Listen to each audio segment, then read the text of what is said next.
What's up, desktopers? Xavier Wills here for Desktop Bodybuilding, and in this video I'm discussing Keone Pearson. Is he his leanest yet? A new UK Arnold Classic threat emerges. Vancouver Pro results. Was there a 1-point decision between Iain Valliere and Antoine Vaillant? I've got the scorecards. Martin Fitzwater update. Brett Wilkin and Charles Griffin Posedown. Chris Bumstead dunking on his competition, plus much more. I hope you guys enjoy this video.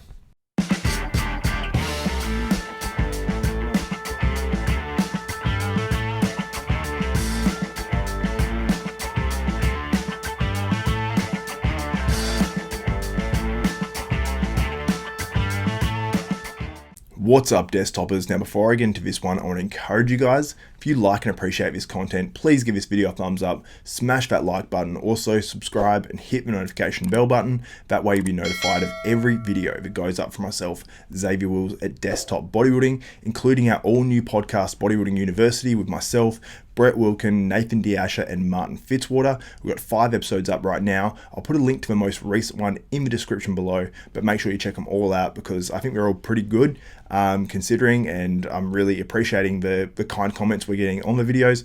Obviously, there's a few negative ones as well, but I welcome all the comments because they all help our algorithm and helps the videos basically get boosted up on YouTube. So it's much appreciated. And also, I've been checking out how many people like these videos, so what sort of percentage, and we're sitting around 6 to 7% in terms of the thumbs up. So make sure on this video you try to get the thumbs up and smash it, and we'll try to get to at least 10% on this one, and I'll let you know how we go on the next video. So make sure you do that. But let's get into this one now, and let's discuss Keone Pearson, who's looking absolutely shredded. I think it's about 4 weeks out of that Tampa Pro right now, maybe a little bit under. And I've got to say, I'm super impressed with Keone. He's in really great condition. I think it's actually 3 weeks. I want to correct myself there, to the Tampa Pro. And he's in great shape. He's working with Patrick Tour. Whatever they're doing, it's definitely working. We actually did do an episode, I think it was only a little over a week ago now, with Keone Pearson and Brett Wilkin. That's up on Bodybuilding University on this channel as well. So make sure you check that out. He talks about a whole range of stuff, including depression, all that sort of stuff. But pretty much the fans, what they always talk about, and I don't know about the judges, but the fans have always said, oh, we want to see him shredded and grainy and all that sort of stuff.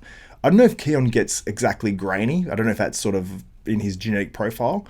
But looking at these photos, this is the closest I think I've seen Keone to grainy. So he's in great shape, sitting in a very good position at 3 weeks out. I think he's about 208 pounds now, maybe even a little bit flat in these photos as well, which is crazy to say because I think anyone would like to look as flat as Keone Pearson looks right here because he looks absolutely sensational. But let me know how you think he'll do this year. Obviously in that Tampa Pro, potentially he'll do Texas, and then he'll go on to that 2022 212 Mr Olympia. Granted, he obviously qualifies, but going by these photos, I think he definitely will.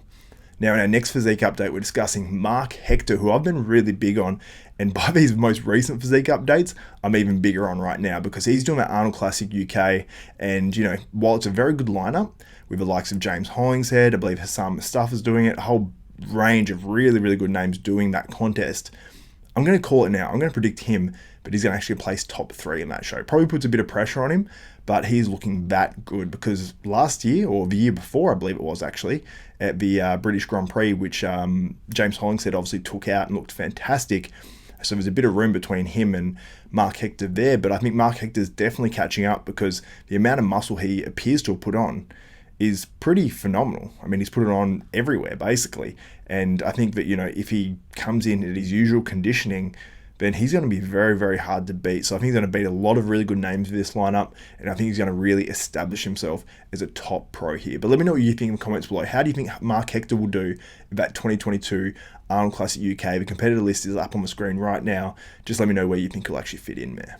In our next story, we're discussing the Vancouver Pro that just went down, and Iain Valliere looked absolutely phenomenal, taking out that show against a very impressive Antoine Vaillant in his comeback from drug addiction, also from a bicep tear. This dude's been through the wars and he looked absolutely fantastic as well. So shout out to Antoine Vaillant, prepped by Dorian Hamilton, who's obviously with HD Muscle, and they did a great job there. So shout out to them. But Iain Valliere obviously stole the show, looked fantastic, and I was very surprised when I actually went and looked at the scorecards, which you guys can see on the screen right now. And when you look at the judging, so that's basically the pre-judging, the lowest score wins. Iain Valliere, you can see there on 4 points, and then you can see Antoine Vaillant on 5. So he only won prejudging by 1 point. So basically what it would have been is there would have been 5 judges. They throw out the high and the low score. So if one person had Antoine Vaillant winning and everyone else had Iain winning, then Iain would have got straight 3s, which is a perfect score. But he didn't get that. So that says to me that 2 judges at prejudging had Antoine winning this show and 3 judges had Iain winning. So this was a very close show going into finals. Had Antoine, swung one of those judges his way at finals, then he would have tied this show. Meant it would have come down to whoever the head judge is making a decision on who wins. I believe that's how it works. But Antoine obviously had 2 judges, as far as I know. You can let me know if it's any different in the comments below. 2 judges had him winning at prejudging. At finals, Iain got straight first. Well, as far as we know, there may have been one judge, obviously high and lows thrown out. One judge may have still had Antoine winning, and the other 4 would have had Iain winning. So this was actually a really close show. Even though you say, okay, well, it's 11 to 7 points, that's still very close. If anyone is stealing points off the winner in a pro contest, I'd say that's a close show. And one other thing I wanted to highlight from Iain Valliere as well, he posted up this and says 265 pounds vacuum, why not?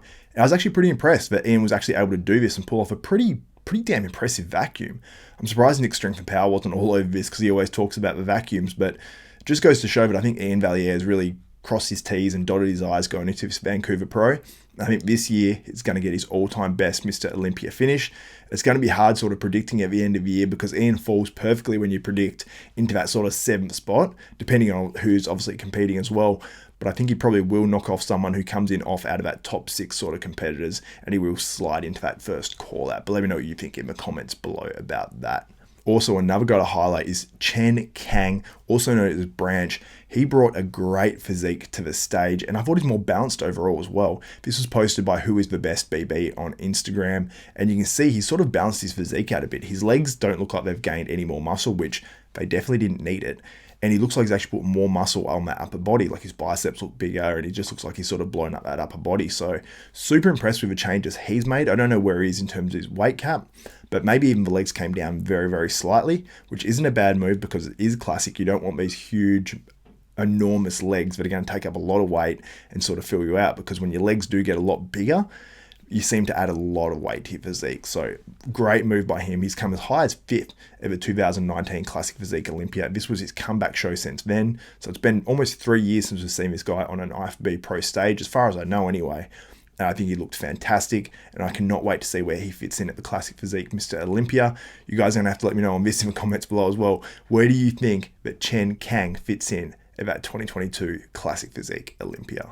Now we've got a couple of physique updates. We'll wrap this video up. So the first one is Martin Fitzwater posted up this, and the shot that really sort of blew my mind was this rear lat spread. It is so dense and so filled out, and the way Martin trains, it's sort of no surprise. Even though he is a younger guy, you don't normally see that sort of level of density. I mean, the way he trains, he's obviously training with Brett Wilkin for many years as well, who both of them are on the podcast, which is fantastic. And that rear lat spread really does blow me away. His hamstrings are in great condition. His glutes are there. Back is completely filled out. He's still got 4 weeks till that Texas Pro. And one thing I wanted to point out too, when you look in the mirror there, you can see how far back he's actually leaning to do that rear lat spread. He's actually on a call now with Chris Bumstead, as you can see him down in the bottom corner there. So he's getting some coaching on the posing from the best in the business, or one of the best in the business. And really all Martin needs on this pose to make it complete, really like actually complete, is just a little bit more adductor. Because when you look there, the outer sweep on the quad is popping out, the glutes are developed, the back is obviously crazy, as I mentioned. If he just had a little bit more adductor to fill in those legs, that shot would be lights out, game over, and it pretty much is anyway. So he's going to be hard to beat on that rear lat spread against anyone in these shows that he has coming up. But you can see he's in pretty great condition right now. Just needs a little bit more in the back, but the glutes and hamstrings are very, very conditioned. And once he gets that a little bit more crisp in that upper body, he is going to be dangerous. This one is a very short physique update. It's with Brett Wilkin and Charles Griffin posing down next to each other for their coach, Matt Jansen. And I thought it was sort of interesting, this one, because it is from the side. You can only tell so much. But Brett Wilkin, we obviously saw that guest posing where he looked absolutely enormous. And you can see him here looking huge. But Charles Griffin as well, he's obviously in the better condition out of the two because he did compete this year already. And he's looking absolutely crazy. But I think Brett really matches up pretty well. And Brett's got obviously the slightly prettier shape and physique. So I think when Brett cuts it down and comes in his best, he's going to be super hard to beat at any contest that he hits, because he's going to be doing one, I believe, prior to the Olympia, and then hoping to qualify for that 2023 Mr. Olympia. And in our last story, we're discussing Chris Bumstead dunking on his competition. Well, not dunking on his competition exactly, but dunking a basketball, which I found incredibly impressive for this guy in his off-season before he starts his prep for the Classic Physique Olympia.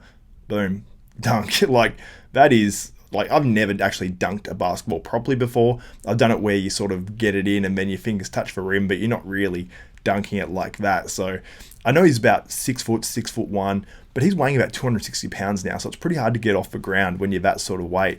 So when you see him at the actual peak of this, that is a sick shot. So hopefully some people took some photos of that, because that would be sick to see a photo like that of Chris Bumstead so jacked dunking the basketball. And it takes me back to when Phil Heath actually was in Flex magazine, and he was actually dunking a basketball as well as an IFBB pro bodybuilder. So some guys that actually play basketball in the actual IFBB Pro League right now, and I'd love to see a one-on-one between Phil Heath and Chris Bumstead. I'm sure, like, if we did this and there was some sort of where you can pay to watch it or something like that, they'd actually be able to make a decent amount of money from this, I believe.